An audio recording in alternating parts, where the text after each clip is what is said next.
Klein mengangguk dan berkata, "Baiklah, tetapi aku masih belum tahu apa misiku." "Tidak ada yang berbahaya. Setidaknya sejauh ini, aku belum melihat tanda-tanda bahaya," kata Dan menekankan. "Ini adalah kasus yang dirujuk kepada kita oleh Departemen Kepolisian Golden Indus. Seorang dermawan terkenal, Tuan de Wayfield, telah mengalami gangguan aneh selama sebulan terakhir. Baik pengawal pribadinya, penjaga keamanan yang ia pekerjakan, maupun polisi, tidak ada yang berhasil menemukan pelakunya. Inspektur Tolle, yang menangani kasus ini, mencurigai adanya keterlibatan kekuatan Beyonder, sehingga kasus ini diserahkan kepada kita. Aku melihat Tuan de Wayfield di perpustakaan beberapa hari lalu, dan menyadari bahwa ia tampak lesu dan tidak bersemangat. Jadi itu akibat gangguan ini." Klein mengernyitkan dahi dan bertanya, "Gangguan seperti apa?" "Belum ada kerugian fisik sejauh ini, jadi gangguan itu belum bisa dianggap berbahaya," jawab Dan. Tuan de Wayfield mendengar erangan dan tangisan setiap malam, dimanapun ia berada, baik di Tingen maupun tempat lain. Ini sangat memengaruhi kualitas tidurnya. Dan membalik beberapa catatan di tangannya, ia telah menemui psikiater dan meminta kepala pelayan serta para pelayannya memastikan bahwa suara-suara itu bukan halusinasi. Karena telah dipastikan bukan halusinasi, maka dicurigai seseorang memang mengganggunya. Dan menutup berkas dan menatap Klein. "Kenakan seragam inspektur magangmu di ruang istirahat, lalu temui Inspektur Tolle di klub menembak. Dia akan memberikan informasi lebih lanjut." "Seragam inspektur magang?" tanya Klein secara refleks. Dan mengusap dahinya, dan tersenyum. "Setengah dari gaji kita berasal dari Departemen Kepolisian, dan gelar inspektur magang tidak hanya tercatat di dokumen saja. Ketika kau pertama kali bertemu denganku dan Leonard, kami juga mengenakan seragam. Itu adalah salah satu keuntungan menjadi anggota resmi. Ya, seperti yang akan disebut sebagai hak istimewa oleh Kaisar Rosel. Sayangnya, aku tidak bisa mengenakannya sebagai pakaian biasa. Kalau bisa, aku akan punya pakaian cadangan saat pakaianku sedang dicuci," pikir Klein sambil mengambil tongkatnya dan berpamitan sebelum keluar dari kantor kapten. Ia menuju ruang istirahat dan melihat seragam hitam putih bermotif kotak, lengkap dengan sepatu bot kulit, telah diletakkan di atas meja. Topinya memiliki lambang kepolisian dengan 2 pedang bersilang dan sebuah mahkota.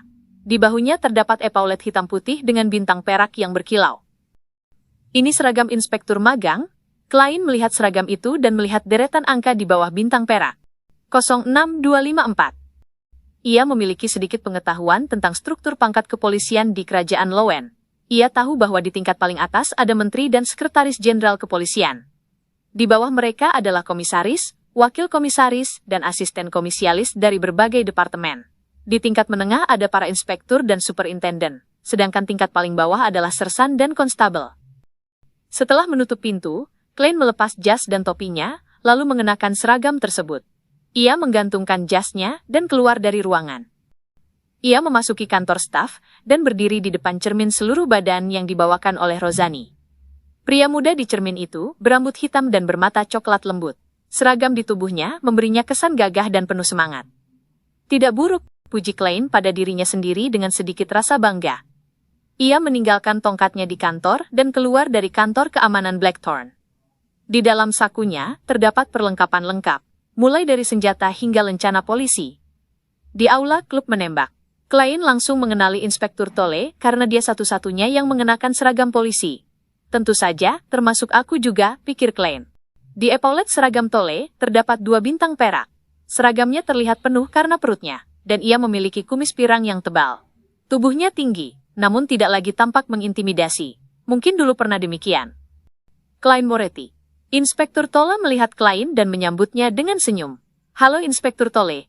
Saya rasa Anda tidak salah orang," balas Klein ramah. Berdasarkan ingatannya, ia mengangkat tangan kanan, merapatkan jari-jarinya, dan memberi hormat. Tolle tertawa kecil. "Sepertinya kau akan menjadi pemuda yang mudah diajak bekerja sama. Bagus. Bagaimana kalau kita langsung menuju kediaman Tuan de Wayfield sekarang?" Meski berpangkat lebih tinggi dari Klein, nada suaranya terdengar bersahabat. "Tidak masalah," jawab Klein. "Anda bisa menjelaskan rinciannya selama perjalanan di kereta." "Tentu." Tolle mengelus janggut pirangnya dan mengajak Klein keluar dari klub menembak. Mereka naik kereta yang telah menunggu di seberang jalan. Kereta itu memiliki lambang polisi, 2 pedang bersilang dan mahkota, serta pengemudi pribadi. "Tuan de Wayfield adalah penganut Sang Dewi, jadi kami menyerahkan kasus ini kepada kalian," ujar Tolle segera setelah duduk. Aku tahu. Ksatria dermawan itu sering muncul di sampul surat kabar dan majalah, kata Klein, sambil tersenyum ramah. Tole mengambil map dokumen di sebelahnya, membuka segelnya, lalu membalik halaman-halaman di dalamnya sambil menjelaskan. Walaupun kau sudah tahu, aku tetap harus memberimu penjelasan rinci. Tuan Deweyville adalah salah satu taipan terkaya di kota Tingen. Ia memulai usahanya dari pabrik timbal dan porselen.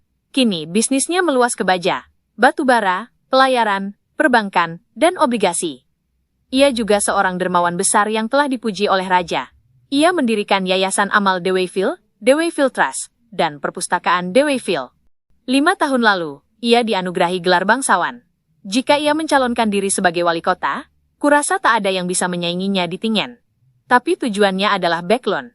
Ia ingin menjadi anggota parlemen. Kami sempat mencurigai bahwa gangguan ini berkaitan dengan ambisinya itu. Tetapi hingga kini belum ada petunjuk. Klein mengangguk ringan dan berkata, kita tak bisa mengesampingkan kemungkinan itu, tapi sejauh ini belum ada bukti yang mendukung. Tole tidak memperpanjang topik itu. Ia melanjutkan. Sejak tanggal 6 bulan lalu, Tuan Deweyville mendengar erangan menyakitkan setiap malam saat tidur, seperti jeritan orang yang sedang meregang nyawa.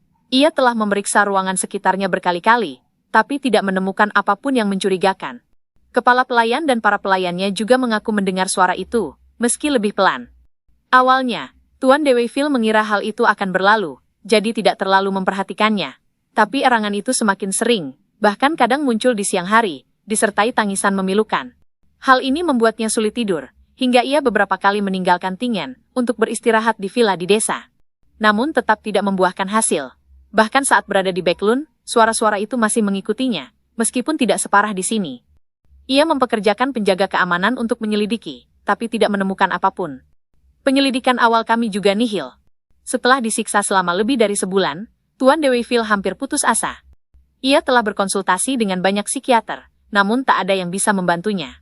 Ia mengatakan bahwa jika masalah ini tidak bisa diselesaikan dalam sebulan, ia akan meninggalkan Tingen dan pergi ke backlund, dengan harapan bisa menemukan orang yang dapat membantunya di sana. Mendengar penjelasan Tole, Klein segera menganalisis dan mempertimbangkan beberapa kemungkinan. Ia menyinggung seorang Beyonder dan kini terkena kutukan? Tidak mungkin. Kalau itu kutukan, pelayan dan kepala pelayan tidak akan mendengar hal yang sama. Ada Beyonder bermotif misterius yang menyamar di antara para pelayannya, tapi selama sebulan, tidak ada tuntutan atau permintaan apapun dari pelaku. Mungkin Tuan Deweyville tanpa sengaja bersentuhan dengan roh jahat pendendam? Kemungkinan itu tak bisa dikesampingkan. Saat Klein masih tenggelam dalam pikirannya, kereta mereka memasuki distrik Golden Indus dan berhenti di depan rumah Tuan Deweyville. Pagar baja mengelilingi taman yang rimbun. Di sisi gerbang logam berukir terdapat 2 patung, sebuah air mancur megah dengan patung marmer, bangunan 2 lantai yang luas, dan jalan setapak cukup lebar untuk 3 kereta.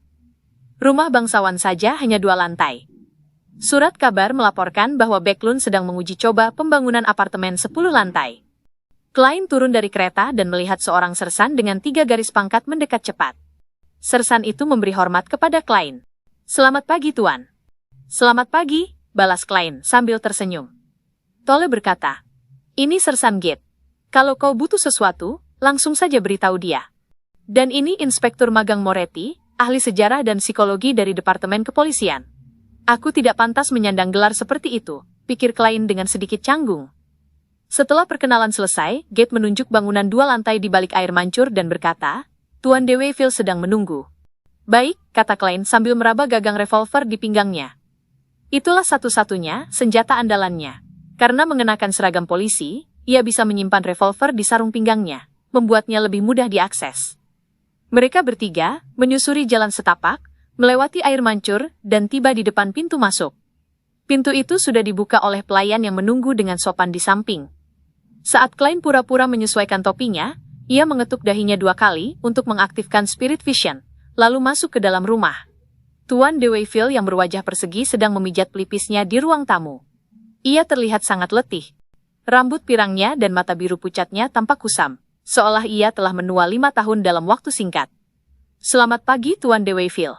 Klein, Tole, dan Gate membungkuk bersamaan. Tuan Deweyville berdiri dan memaksakan senyum. Selamat pagi, tuan-tuan. Kuharap kalian bisa menyelesaikan masalah yang membuatku sangat tertekan ini.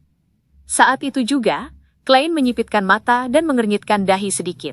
Selain kelelahan yang jelas terlihat, ia tidak menemukan tanda-tanda spiritual mencolok pada Tuan de Wayfield. Aneh, pikir Klein.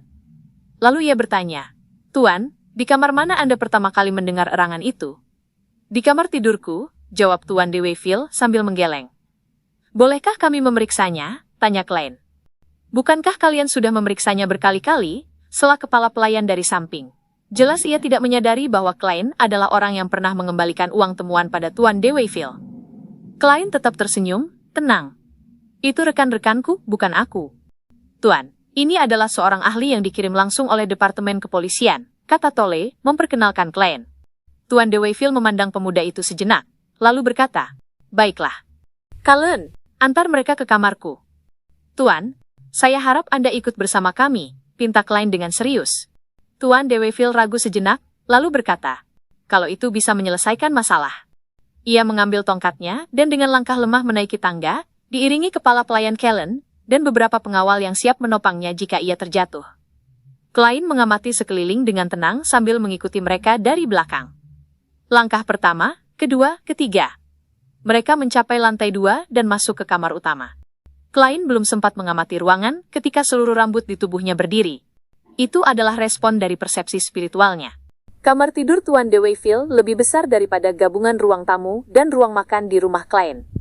Ruangan itu dibagi menjadi beberapa bagian, tempat tidur, ruang duduk, ruang ganti, kamar mandi, serta meja belajar lengkap dengan rak buku. Perabotannya sangat mewah, dan setiap detailnya tampak sangat mencolok. Namun, bagi Klein, cahaya tampak lebih redup dan suhu terasa beberapa derajat lebih dingin dibandingkan di luar. Pada saat yang sama, ia merasa mendengar suara isakan dan rintihan, seakan-akan seseorang tengah melakukan perlawanan terakhir. Klein merasa linglung. Dan tiba-tiba semuanya kembali normal. Cahaya matahari bersinar terang melalui jendela dan menyinari seluruh kamar tidur. Suhunya terasa pas, tidak terlalu panas, atau terlalu dingin. Para polisi, pengawal, dan kepala pelayan di sekitarnya diam. Tak satu pun dari mereka berbicara. Ia melirik ke arah ranjang klasik nan mewah. Ia merasa ada sepasang mata buram yang bersembunyi di bayang-bayang, seperti ngengat yang tak gentar berada di sekitar lampu gas. Saat ia melangkah lebih dekat, bayangan-bayangan yang ia lihat melalui penglihatan spiritual pun menghilang. Bukan roh biasa atau roh jahat. Apa sebenarnya ini? Klein mengernyitkan dahi dan mengingat kembali pengetahuan mistik yang telah ia pelajari selama ini. Dari apa yang ia lihat, misi ini seharusnya mudah jika ditangani oleh seorang corpse collector, grave digger, atau spirit medium. Ini jelas bukan wilayah keahliannya. Menahan dorongan untuk menggunakan ramalan sebagai pendekatan investigasi, Klein perlahan mengamati sekeliling, mencari jejak-jejak lain untuk menguatkan beberapa dugaan dalam benaknya. "Inspektur," Tuan de Wayfield ragu-ragu bertanya, "apakah Anda menemukan sesuatu?" "Jika memang semudah itu, saya rasa rekan-rekan saya takkan menunggu sampai sejauh ini," jawab Klein sambil melirik ke arah sang dermawan tanpa sadar. Tepat ketika ia hendak mengalihkan pandangan, ia tiba-tiba melihat bayangan samar menyerupai sosok manusia berwarna putih di cermin di belakang Tuan de Wayfield. Bukan hanya satu, melainkan banyak sosok yang tumpang tindih, membentuk figur putih yang terdistorsi. Sosok itu muncul sekilas, dan Klein seolah mendengar isakan lirih. Ia menghembuskan napas untuk meredakan ketegangan, hampir saja ia mengeluarkan pistol karena terkejut. Sensitivitas spiritual yang tinggi melalui penglihatan spiritual suatu hari bisa membuatku kehilangan akal. Pikirnya sambil mencoba menenangkan diri, lalu mengalihkan fokus kembali ke Tuan de Wayfield. Kali ini, ia melihat sesuatu yang berbeda. Saat berada di kamar tidur, Tuan de Wayfield tampak dikelilingi oleh sosok samar dan berkelap-kelip yang membuat pencahayaan di sekitarnya menjadi redup. Setiap kemunculan sosok itu, selalu disertai suara tangis dan rintihan ilusi yang nyaris tak terdengar oleh orang biasa. Nyaris tak terdengar bagi orang biasa dalam kondisi biasa. Apakah karena sekarang siang hari? Pikir Klein sambil mengangguk pelan. Ia pun membentuk penilaian awal untuk kasus ini. Itu adalah dendam yang menghantui Tuan de Wayfield, sisa spiritual dari emosi yang belum terselesaikan. Sebelum seseorang meninggal dunia, jika perasaan dendam seperti itu terus bertahan di dunia untuk waktu yang lama, ia akan tumbuh menjadi roh pendendam yang mengerikan. Namun, Tuan de Wayfield adalah seorang dermawan terkenal. Bahkan Benson, yang sangat pemilih, sangat menghormatinya. Mengapa ia bisa dihantui oleh dendam orang mati? Apakah ia bermuka dua? Ataukah ini ulah seorang Beyonder yang jahat? Klein menduga-duga berbagai kemungkinan dengan penuh curiga. Setelah berpikir sejenak, ia menatap de Wayfield dan berkata, Yang mulia, saya memiliki beberapa pertanyaan. Silahkan, jawab Deweyfield dengan letih. Klein mengatur pikirannya dan bertanya. Ketika Anda meninggalkan tempat ini menuju lokasi lain, misalnya desa atau Backlund, apakah Anda biasanya mendapatkan setidaknya setengah malam yang tenang sebelum akhirnya gangguan kembali dan perlahan memburuk? Bahkan ketika tidur di siang hari, apakah Anda masih mendengar suara isak dan rintihan? Mata Tuan Deweyfield yang semula setengah tertutup tiba-tiba terbuka lebar, dan sorot matanya yang biru gelap memancarkan harapan. Apakah Anda telah menemukan akar masalahnya? Saat itu juga, ia sadar bahwa karena insomnia berkepanjangan dan kondisi mental yang buruk, ia sama sekali lupa memberitahu polisi tentang petunjuk penting ini. Melihat pertanyaan Klein membuahkan hasil, Inspektur Tolle pun merasa lega. Ia tahu bahwa Nighthawk itu telah menemukan petunjuk. Sersan Gate tampak terkejut dan penasaran. Ia tak bisa menahan diri untuk tidak memperhatikan Klein lebih seksama. Ini cocok dengan ciri keterikatan bertahap dan akumulasi spiritual. Setelah mendapat konfirmasi itu, Klein hampir bisa memastikan penyebab gangguan ini. Kini, ia memiliki dua cara untuk membantu Tuan Deweyfield. Pertama, mendirikan altar di sekitarnya dan menggunakan sihir ritual untuk menghapus dendam arwah sepenuhnya. Kedua, menggunakan metode mistik lain untuk menemukan akar permasalahan dan menyelesaikannya dari sana. Dengan mempertimbangkan prinsip agar orang awam tidak mengetahui kekuatan Beyonder sebisa mungkin, Klein memutuskan untuk mencoba metode kedua terlebih dahulu. Jika gagal, barulah ia akan berdoa kepada Sang Dewi. Yang mulia, yang Anda alami ini adalah penyakit psikologis, masalah mental, katanya dengan penuh kesungguhan meskipun sesungguhnya ia sedang berbohong.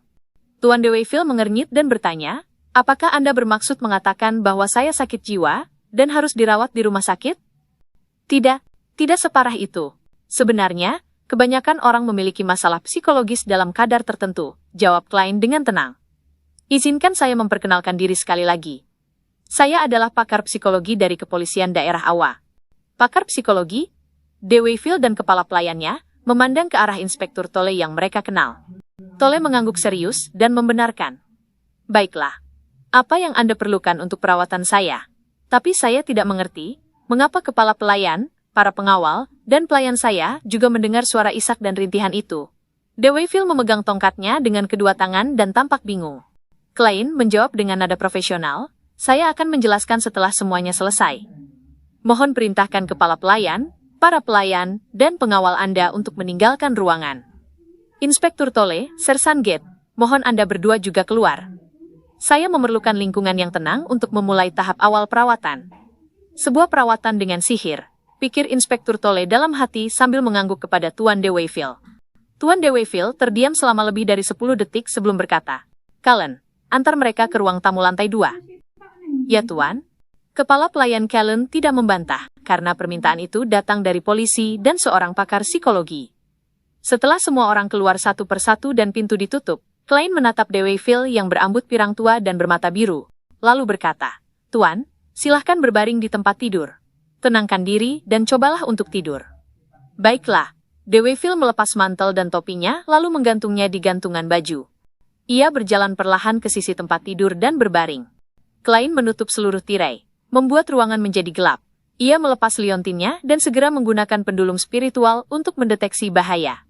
Kemudian, ia duduk di kursi goyang di kaki ranjang, membayangkan cahaya berbentuk bola dalam pikirannya, lalu masuk ke dalam meditasi mendalam. Ia membiarkan dunia spiritual terbuka di hadapannya. Kemudian, ia menyandarkan tubuhnya di kursi dan tertidur lelap, membiarkan proyeksi astralnya menjangkau dunia luar. Ia sedang menggunakan teknik ramalan mimpi, membiarkan dirinya berada di dalam lingkungan spiritual layaknya mimpi, untuk berkomunikasi dengan semua bentuk dendam yang menghantui Tuan Deweyfield. Hanya melalui komunikasi ia bisa menemukan jawaban dan menyelesaikan masalah ini. Isakan sedih bergema di telinga Klein, dan ia melihat sosok-sosok putih transparan melayang di sekelilingnya. Rintihan menyakitkan terdengar, dan Klein yang baru saja memulihkan kesadarannya secara spiritual, mengulurkan tangan kanannya dan menyentuh salah satunya. Tiba-tiba, sosok-sosok itu menyerbunya seperti ngengat menuju api. Pemandangan di hadapannya menjadi kabur, dan otaknya seolah terbelah dua. Separuh pikirannya tetap tenang dan mengamati, sementara separuh lainnya melihat sebuah cermin. Di dalam cermin itu, ada seorang gadis muda mengenakan pakaian buruh. Ia tampak kuat dan sehat saat berjalan di pabrik yang penuh debu, namun kepalanya terasa nyeri. Pandangan matanya kadang-kadang kabur, dan tubuhnya makin kurus dari hari ke hari. Ia mendengar seseorang memanggilnya Charlotte. Dan suara itu mengatakan bahwa ia mengidap penyakit histeria. Penyakit histeria. Ia menatap ke cermin, dan melihat garis biru samar di gusinya. Pemandangan dalam cermin berubah, dan Klein melihat seorang gadis lain bernama Mary. Ia juga bekerja di pabrik timbal, masih muda dan ceria. Tiba-tiba, setengah wajahnya mulai berkedut, diikuti dengan tangan dan kaki di sisi yang sama.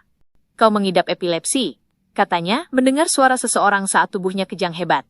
Ia terjatuh, kejangannya semakin parah hingga akhirnya tak sadarkan diri. Ada gadis lain, yang tampak murung. Ia berjalan di jalanan dengan linglung, sampai-sampai ia sulit berbicara. Kepalanya terasa sangat sakit, dan ada garis biru di gusinya. Ia juga sesekali mengalami kejang-kejang. Ia bertemu dengan seorang dokter, dan sang dokter berkata, Lafayette, ini akibat keracunan timbal. Dokter itu memandangnya dengan iba, dan menyaksikan ia kejang kembali. Ia terus berkedut, dan sang dokter melihat bahwa sorot matanya telah kehilangan cahaya. Banyak gambaran seperti itu terus bermunculan di hadapan Klein, dan ia tetap menyaksikannya dengan tenang. Tiba-tiba, ia memahami penderitaan para gadis tersebut. Para pekerja perempuan itu telah lama terpapar timbal putih. Mereka semua meninggal akibat keracunan timbal dari debu dan serbuk yang terus-menerus mereka hirup. Tuan Deweyville memiliki pabrik timbal dan 2 pabrik porselen atas namanya.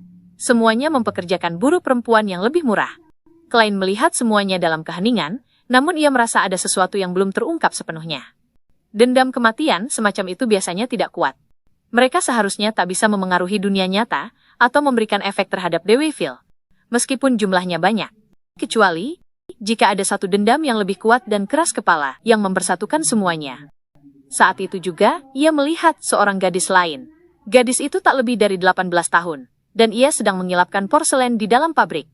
Hailey, bagaimana kabarmu akhir-akhir ini? Masih sakit kepala? Jika makin parah, tolong beritahu aku. Tuan Deweyville telah membuat aturan bahwa siapapun yang mengalami sakit kepala parah tidak boleh lagi bersentuhan dengan timbal dan harus keluar dari pabrik, tanya seorang wanita tua dengan penuh perhatian. Hailey menyentuh dahinya dan menjawab sambil tersenyum. Hanya sedikit, aku baik-baik saja. Beritahu aku besok kalau makin parah, kata wanita tua itu dengan tegas. Hailey mengangguk. Saat ia pulang ke rumah, ia memijat-mijat dahinya sesekali. Ia melihat ayah dan kakaknya sudah di rumah, tapi wajah mereka tampak putus asa. Ayah dan kakakmu kehilangan pekerjaan, kata ibunya sambil mengusap air mata. Ayah dan kakaknya menundukkan kepala dan berkata, kami akan mencoba mencari kerja di pelabuhan. Tapi kita bahkan tidak punya uang untuk membeli roti 2 hari lagi. Mungkin kita harus pindah ke Lower Street. Ibunya menatap Hailey dengan mata yang memerah. Kapan kau menerima upah?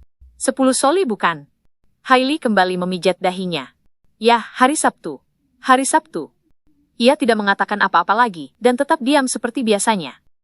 Keesokan harinya, ia kembali ke pabrik dan mengatakan kepada pengawasnya, bahwa sakit kepalanya sudah sembuh, dan ia merasa baik-baik saja.